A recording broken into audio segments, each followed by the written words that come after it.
Hello everybody and welcome to the third video in a series of tutorials on test automation utilizing AWS SQS. Last video we were able to start the server and were able to send the HTTP messages to the server and the server push those messages to SQS, and today we're actually going to start looking into automation code. And the first thing you need to do, you need to go to this repository, GitHub repository, where I have stored that automation code, and we need to clone it. So go to code, go to click on this copy item, and then open your terminal. I'm gonna clone it to the desktop, so I need to navigate to my desktop, and then I'll type git clone, and then the URL. It will clone this repository. As you can see, I have the regular repository where the server resides, and I have another one with the test automation. Okay, we can close this terminal. So the next thing, then open the AWS SQS test automation framework folder. Click open. That will open the project that we just downloaded. It's gonna take a second, so I'm just gonna pause the video. After the project is opened, so we need to click on the terminal, and we're going to run mv and install to install all the packages that we have inside of this project. And I'm gonna go over those packages just in a second. So just type mv and install, and it's gonna take a second, so maybe up to a minute. If we go to SQS client, the class that actually implements ISQS customer, and you can see we have the constructor here that accepts the region, and then it builds the SQS client instance of the SQS client. So this is SQS client is part of the AWS SQS, which we imported. It's not something we develop. Then we have the send message, get message, and delete message all being implemented using this SQS client. This method, send message, is part of the SQS client object, and we're passing the send message request, receive message request, and delete message request accordingly. And we also return appropriate objects from these methods. The next important class that we're going to look at is HTTP client. So this is actually the class that send the HTTP messages. We have only two methods, the post and get. And in the constructor, we create an instance of HTTP client, and this is part of the, if we expand import, this is the part of the java.net. This is the native Java libraries that we're using here, and we also have the send method, which will send the request of this type of HTTP request object, and also the how we want to handle the body. We want to handle that as a string, and identical situation with the get method.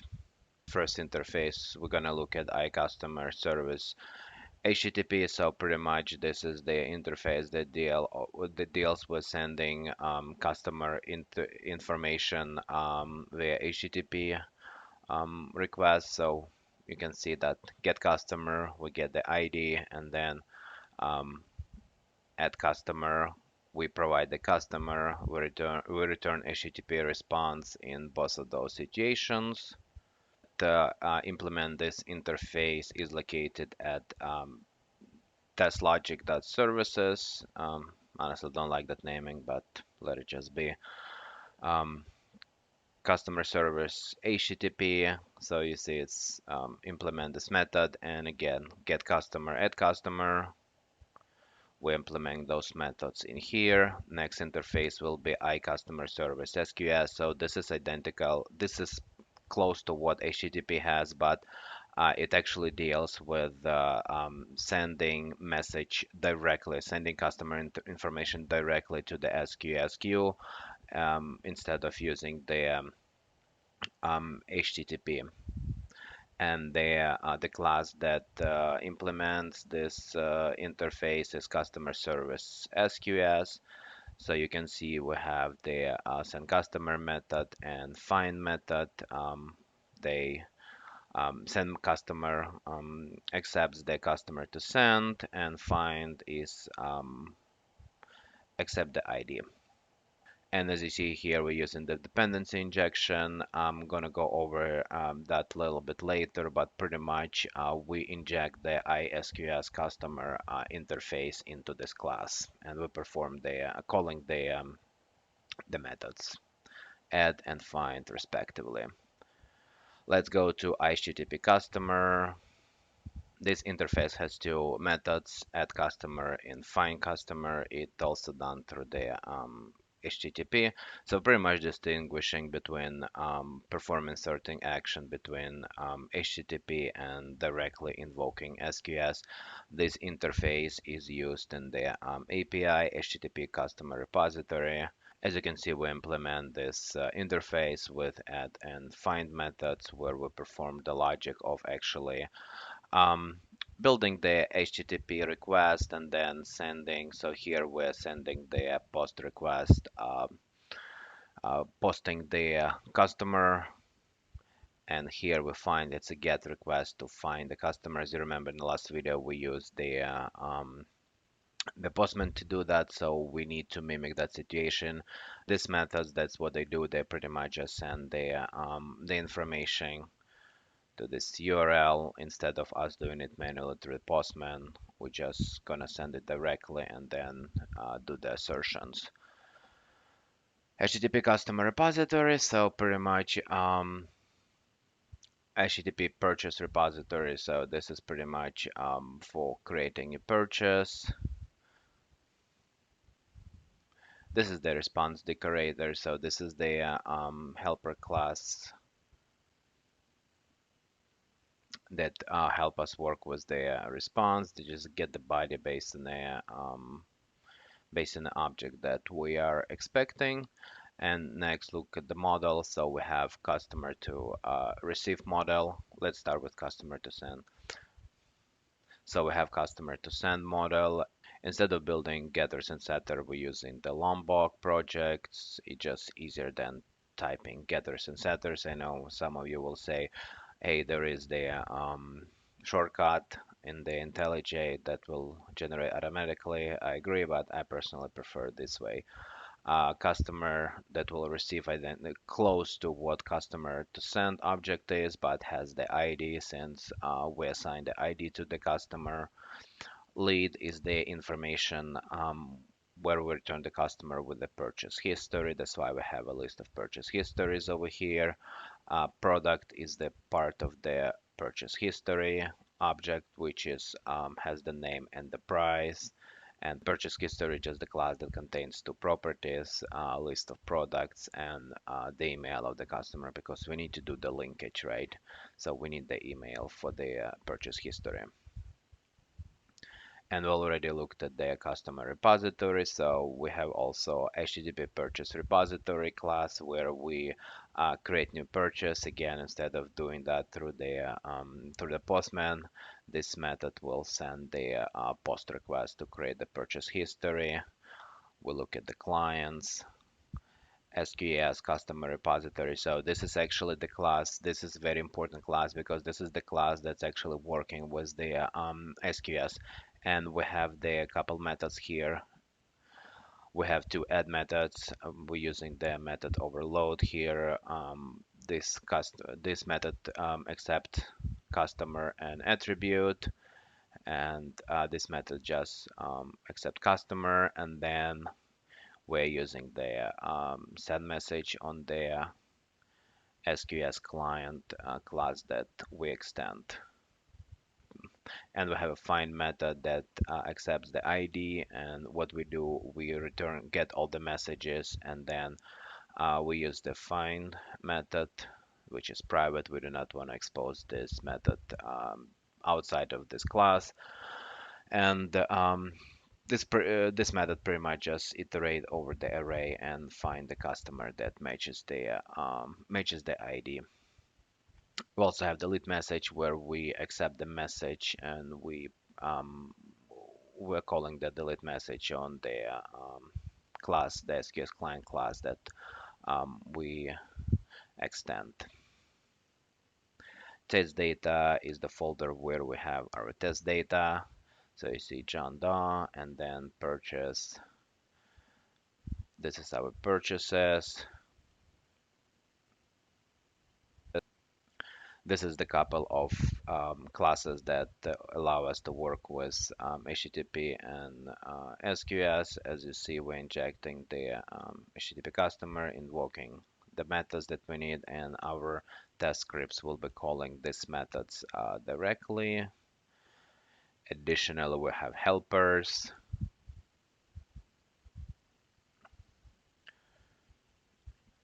Convert class is a helper class that convert object to string and string to object. Data time helper, also a class that help us to do the data conversion. The IOC class, it's the class that helps us to deal with the dependency injection. So as you can see here, we are pretty much binding the interfaces to the concrete implementation, and we'll be using local data repository is a class that allow us to get the data um, from the test data JSON files and convert them into respective objects. So as we see, customer to send will utilize this customer to send object, and purchase history object to convert JSON into the classes. This is also a helper class to read from those locations that we just discussed. And then SQS message attribute builder.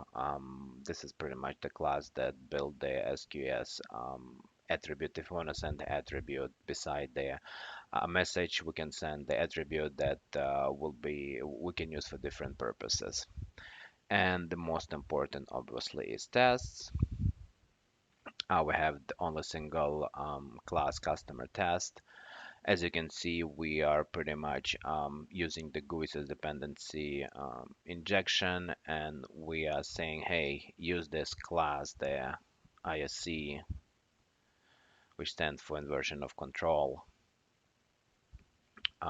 as a dependency injection, and we inject these interfaces into our. As you can see, we never actually create an instance of our classes that we will be using. For example, as you can see, customer service API, we're using it on a line 44, invoking the add method. However, we never create an instance. This is done by our ISC class. So I will pretty much inject that interface, and we're saying, hey, look at the ISC class for the binding. So what happens is so we come to IOC class, and we see that iCustomer Service HTTP binds to customer service HTTP concrete implementation. Our test case knows whenever we inject iCustomer Service HTTP, we need to use the customer service HTTP class for that. And customer service HTTP class has the add method. That's the method that will be invoked over here. As you can see, we have three test cases. The first one should post message in SQS when your customer created, and what we do here, we're sending the message through the HTTP, and then we're reading from SQS. We're finding the customer based on ID, and then we are certain that the customer that was sent matches the customer that's now in SQS queue. Second scenario should convert name to uppercase when new customer created. This is the use case that I was telling you about in a previous video where we send the first and last name with the lowercase, but we're expecting that to be stored in SQS with the uppercase. Again, super simplified business rule. In the real world, that will be way more complex business rules and business needs. Pretty close steps. So we send the message through HTTP and we read it from SQS, and we're making sure that the first and last name are uppercase, and the last name is the last test case and the last test case is should link purchase history to new email. This is the business case where if the customer create a new account and the new account with that email already made some purchases, we want to do the linkage so we know who made those purchases, and we can pretty much, the idea is to personally target that customer. And the last name is should link purchase history to new email. So pretty much business use cases. If the customer already had the purchases before, we store their email. If customer create a new account using that email, we wanna make a linkage between their previous purchases and the new account. So it appears to us instead of some random person with their certain email made purchases. Um, Person with particular first last name date of birth made those purchases. And what we're gonna do, we're gonna create new purchases. We're reading from that local data repository the JSON file for the purchases. This one purchase, the JSON file. The HTTP request with that purchase history, which ideally will be stored somewhere in database. For our purposes, it's gonna just be stored while the server is running. And then we make a call, and then we actually using the HTTP again to create a new customer, which will return us a customer with that purchase history. I call it lead. And then we pretty much asserting that purchase history is not null. And in the next video, we actually gonna put a breakpoint and go step by step, and I will walk you through how everything works all together. I'll see you next video. Hello everybody, and welcome to the fourth and last video in a series of tutorials of test automation utilizing AWS SQS. And today we're actually gonna go line by line in our script to see how it works. So the first thing you need to do, we need to go to SQS customer repository, and we need to place our Q URL over here. So what you need to do, go back to your AWS SQS,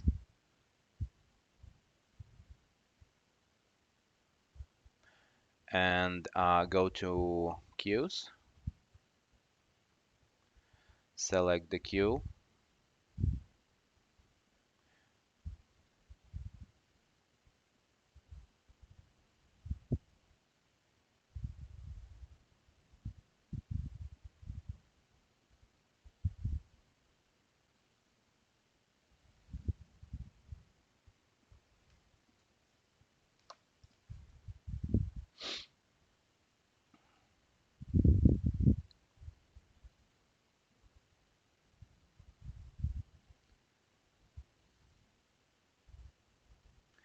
and in your queue just copy this URL, go to your IntelliJ and place it here so we can send the messages to the correct queue. All right, so you need to save that to start the server if it's not already running. So go to the terminal,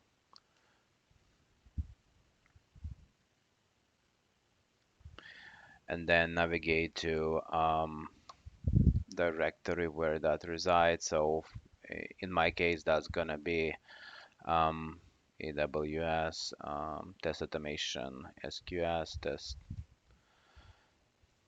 test automation. And then here, what we need to type is mvn spring boot semicolon run. Not fun. Or you can have fun with it too. Why not? It's gonna take a couple seconds to start it, so I'm gonna pause this video for now, and when it's up and running, we'll come back.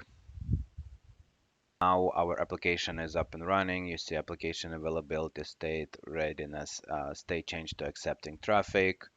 We need to go back to our solution, project, and go to customer test.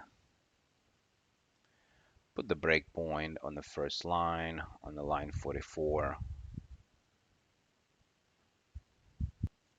So I just realized that it's going to be easier if we actually split this long line into multiple smaller lines. So we're going to put a breakpoint over here now, and let's do the debugging.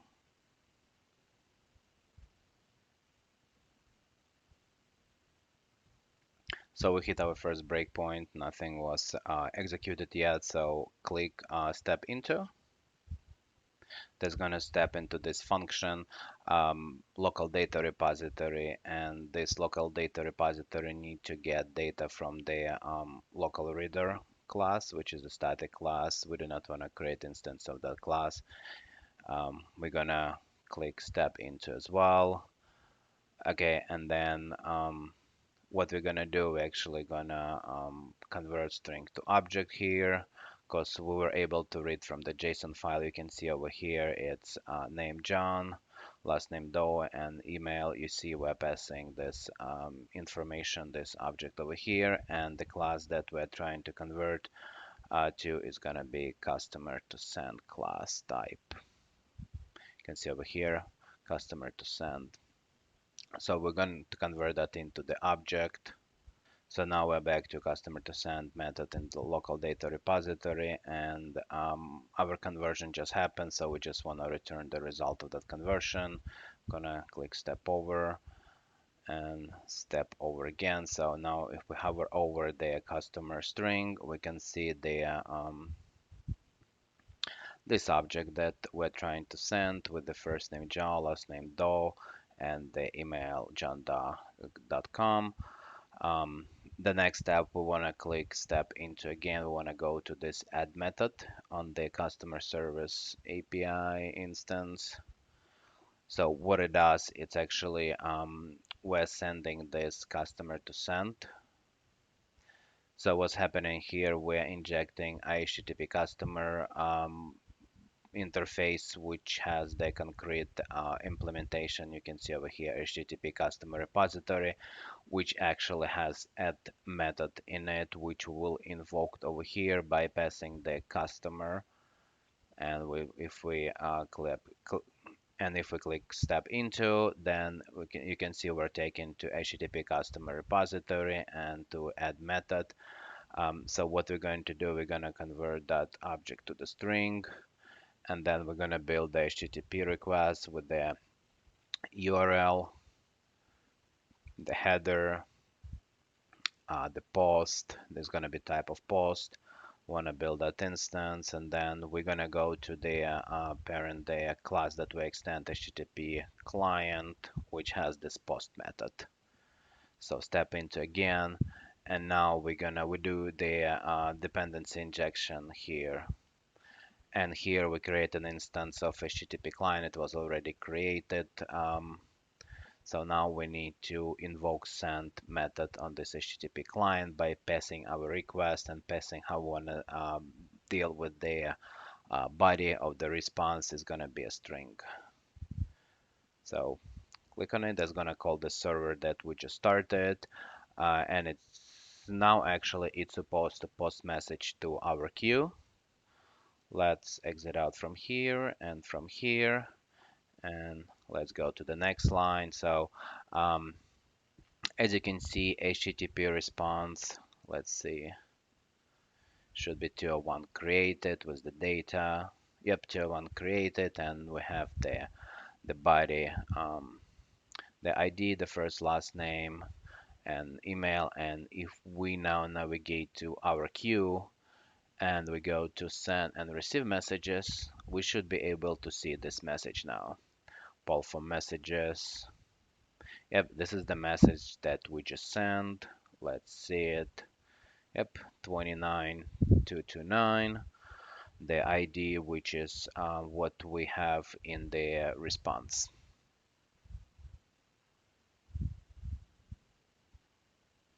Expand this guy, yeah, 29229. All right. The next step, we're just gonna do some helper method, just extract the that body into the customer to receive object. So you can see here, we're gonna hover over as customer to receive object now.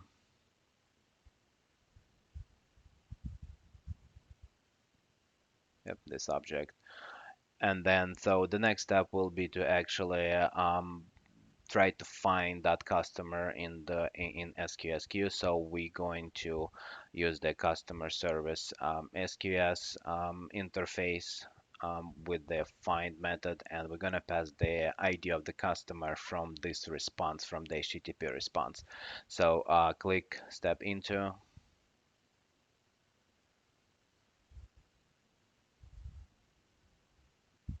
You see we're taken to the customer service SQS class, and we inject the SQS customer interface, and um, we invoking the find method. We are providing ID and this customer. Um, the concrete implementation of ISQS customer has the method find, which we are going to invoke, and the concrete implementation of that interface is SQS customer repository. So we are in a find method, and we need to build the message. We need to provide the QURL, which we define in the beginning of our class. It's probably going to be in a properties file, not in a class, but for the purpose of the demo that we'll do it, we want to set the wait timeout, maximum number of timeout that we're gonna pull, pretty much the polling like we do manually. We set the polling to 3 seconds. We're gonna do it for 20 seconds now. That's honestly gotta be probably should be less than that. And we're gonna build this instance of this object that we're gonna send, and I just step over.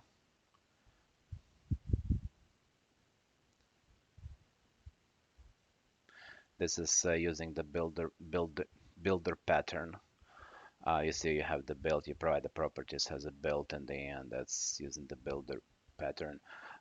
Let's look at this request. So we can come over here into variable section, and so this is our request, the QURL and the wait timeout in seconds.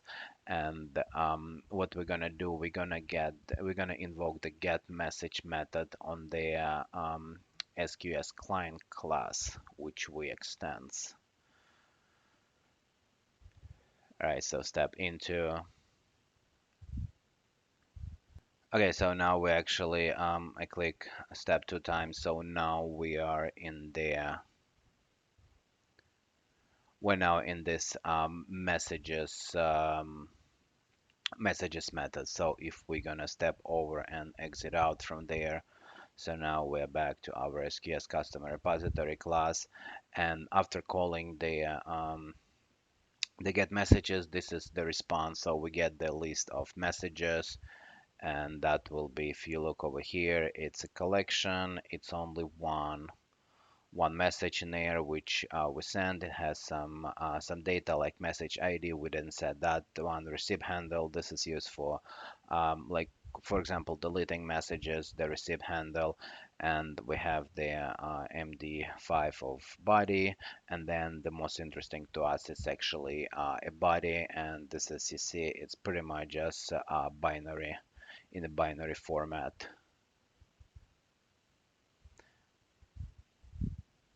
As you can see, it's pretty much in a body, and you see what we got.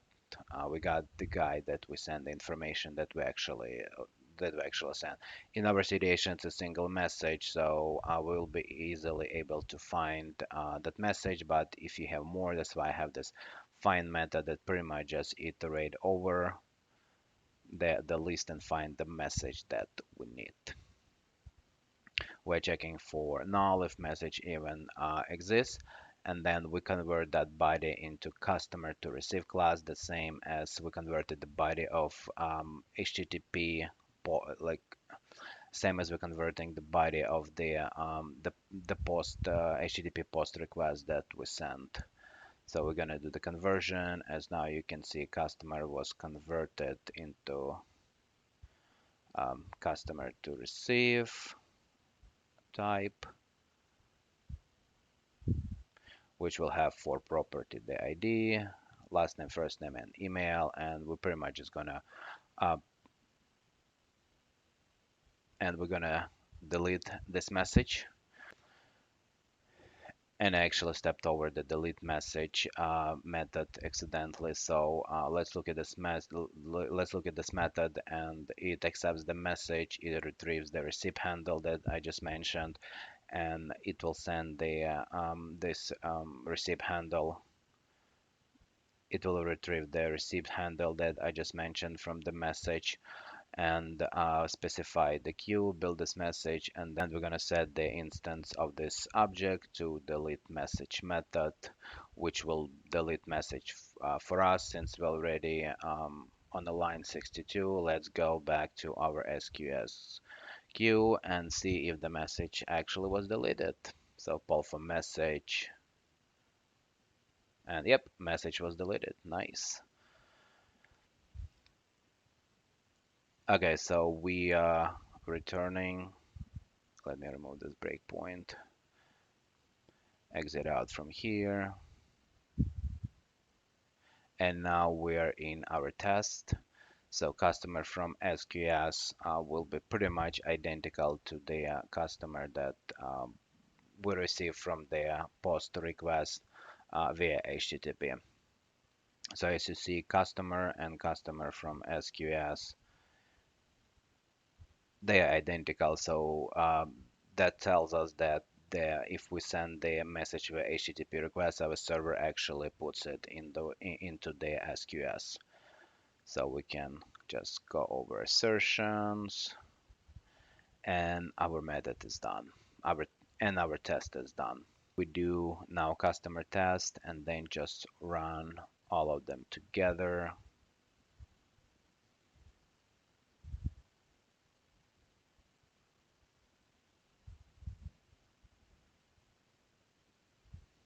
All our tests passed, and let's see if the cleanup was correct. So and again, this is a super simplified version of what would happen in a real project, but this is a good start to get you started, and you can build on top. This is a good foundation that you can build on top on. Thank you for watching, and have a good day.